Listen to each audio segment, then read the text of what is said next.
Good evening, everyone, and welcome to tonight's study session for the City of Casa Grande. We have a Public Works and Pinal County presentation tonight. Larry? Yes, Mr. Mayor, if I could set the tone for tonight's work study session. I know we've got a special meeting at 6:30, so we'll be working through the time to ensure that we start that meeting at 6:30. The Mayor and Council has heard pieces of this presentation prior, but essentially 38 years ago, the voters of Pinal County authorized a funding source that could be utilized on various transportation roadway maintenance improvements. That particular authorization was reauthorized roughly 18 years ago, and we find ourselves, the county has ultimately agreed to put the funding authorization back out as a ballot measure in November. And so this is really the kickoff of the facts, providing the facts to our community. We, as a city staff, we were prepared to ultimately give presentations on the facts and the like when appropriate. But tonight we have Celeste Garza from the county and Kevin Lewis from our public workshop that ultimately will be providing a bit more information and really provide the council with a bit of an overview of what the messaging is going to be on this particular ballot measure. So with that, Celeste, I'll hand it over to you. All righty. Good evening, Mayor, members of council. Celeste Garza. I'm the Deputy Public Works Director for Pinal County. So like Larry had mentioned, we now have a proposition number for the Transportation Improvement and Maintenance Fund. So this is a road preservation. It supports transportation, so it supports all road preservation, maintenance, some improvements, and it's shared between the county and our 10 municipal cities and towns. So just to provide you some history of what we had in the past, like Larry mentioned, it's been nearly in existence for almost 40 years. In 2026, the excise tax will terminate. So now we're here before you so that we can get it on the ballot in November. It was previously approved by voters in 1986, and then it obviously we reauthorized it again in November 8th of 2005, and then it will sunset again in 2026. So just to make a quick note here, this is not your Pinal Regional Transportation Authority. This is reauthorization, continuation of the Transportation Improvement and Maintenance Tax. So this is an existing tax, it's a continuation. In May of this year, the Pinal County Board of Supervisors called for the election, so that's this resolution here that you see. The publicity pamphlet, which will include all of the pro and con statements that have been submitted, will be out to the voter on September 21st. And then the election day is obviously November 5th, the general election. So just some key dates here for residents and constituents to remember. On the 21st, our overseas service members will receive their ballots. On October 7th is the voter registration deadline. So any resident that wants to plan to vote in the November 5th election and they're not registered, they need to be registered by October 7th. On the 9th, the early voting begins. Everyone should have their ballots. And then obviously the last day to mail would be October 25th, but they can bring that ballot to any precinct located in the county to be able to submit those early ballots. So how are revenues collected and dispersed? The excise tax is collected by the Arizona Department of Revenue. It's then dispersed to the Pinal County Treasurer.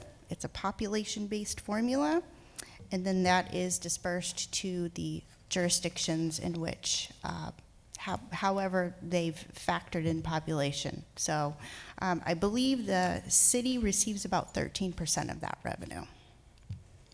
So here's an overall picture for the city of Casa Grande. This is looking at two different budget cycles. In fiscal year 22-23, it was a little over 4.6 million in revenue for the year. In 23-24, it was 5.1, and overall it sees about a monthly average of $427,000. I'm going to turn things over to Kevin here so he can provide you a little facts about how it's used here locally within the city limits. Thank you, Celeste. Thank you, Council. Really happy to have this opportunity to share the information about this important question that will be posed to our electors.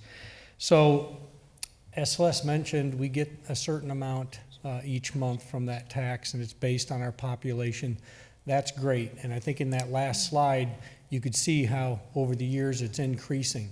But I want to point out, it's not increasing fast enough to keep up with the price of materials that it takes to maintain our roads. So we're always finding ourselves behind the 8 ball when it comes to getting ahead of maintenance. But it's probably one of the most important things that we can do for our pavement preservation. Each dollar that we spend on pavement preservation helps stretch that useful life of our asphalt pavements out into the future to hopefully avoid having to do the more costly repairs of replacing an entire pavement section versus just maintaining that existing asphalt. And we've got a very aggressive program that we've been working on, me personally, for the past 18 years for the city. And I think we do a pretty good job trying to keep our pavement indexes, that condition index, up around that 70 to 75 percentile. And we've been able to do that with the funds available today. Obviously, if this tax didn't pass, that would impact our ability to move that forward. And the information that's up on the slide right now just kind of gives you an idea of the lane miles per year that we're able to impact with our efforts.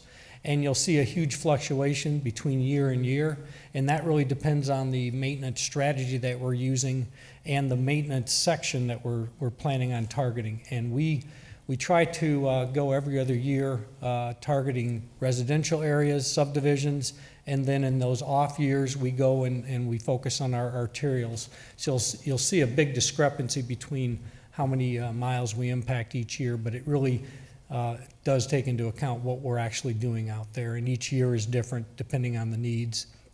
And the program that's presented with our PMS program, the Pavement Maintenance Index, that tells us what we should be doing and what's going to be our best bang for our buck.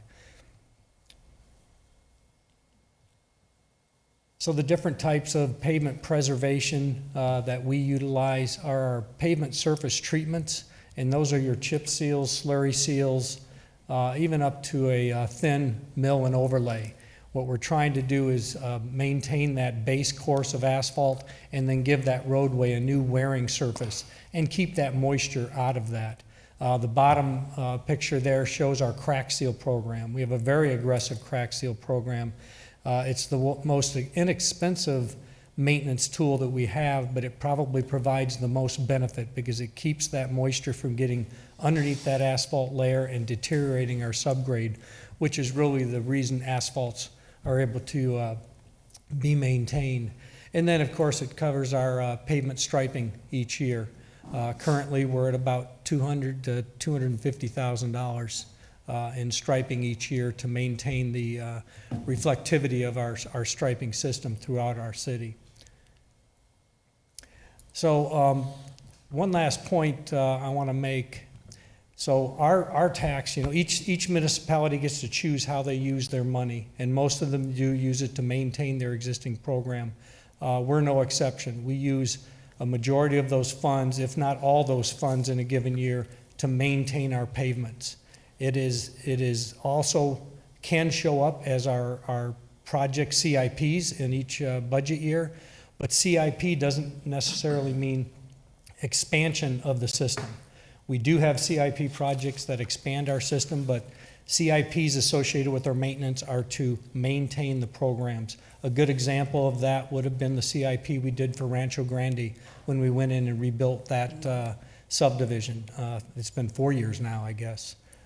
So very important tool. Obviously, if this revenue stream goes away, we're really going to have to rethink how we maintain our pavements and the strategy that we use. I always say we do a lot of band-aiding broken legs when we take care of our pavement. We'd love to be able to reconstruct everything, but we just don't have the funds to do that. But we're very proud about what we've done with our pavements here, and of course working with Pinal County, taking care of our regional roads. That's what this tax is for. So with that, I'd be happy to open up to any questions. Questions, anyone?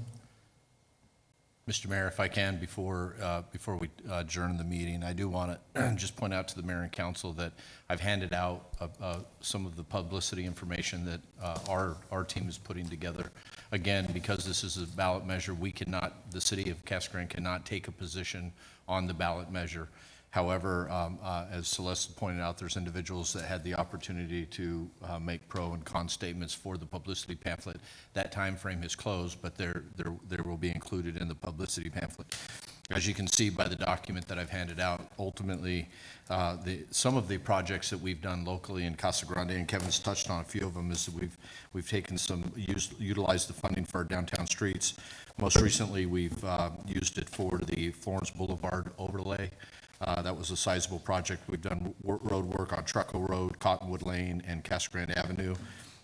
Kevin talked about the Rancho Grande, but we also had the Western Manor reconstruction that was done a number of years ago, and city preservation that Kevin outlined in the annual maintenance program that the mayor and council ultimately hears as part of our budget process each year. Kevin usually goes through the pavement management and ultimately the roads that we're going to target that gets incorporated into our annual budget that essentially accounts for the roughly $4 to $5 million that we're collecting from the county. But in essence, Kevin is absolutely right. The impacts of this funding source going away would certainly would require us to take a much different look on how we're actually addressing the preservation of our existing roadways and the annual maintenance that goes with that. But the county has actually has created a web landing page. It's preservingpinal.com.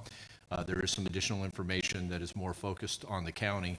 We've got our pieces up there as well. And as I pointed out earlier in the meeting, Kevin and I and Celeste, when she has the time, are certainly open to go to various groups and provide the facts, the fact-finding, the history of this particular funding source, and how we've used that so that the voters are educated on this particular proposition. So with that, Mr. Mayor, there may be some questions, but I wanted to make sure that we added that as well. Just a couple questions that I've got. So I know we're going to get some of these preserving our future signs. Have we put them up yet, or do we know where we're going to put them up? I'll have to check to see if we've received those. We do know where we're going to put them up, but I don't believe we've received those yet. Once we do get them up, can we get some photos and get our PIO group to at least take some pictures of them? I know we can't speak in favor of this, but we can certainly communicate this information out to the public.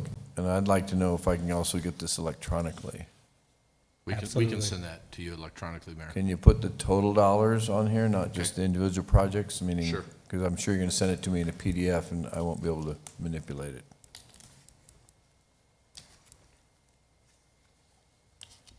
Matt? Thanks, Kevin, for saying how important it is, because people don't realize our biggest piece of infrastructure is the roads. It takes a lot to maintain. I did have a question. I don't know if you can answer, maybe Celeste, but you said $487,000 a month.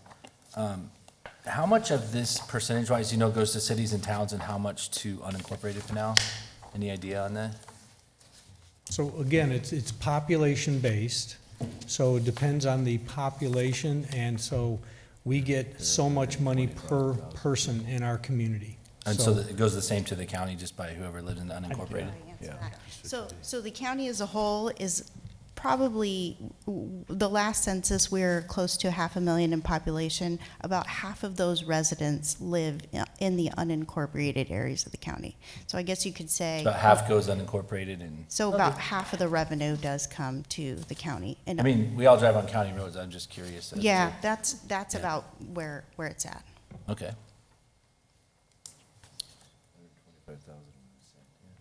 I know. Anybody else have any other questions? No. Okay.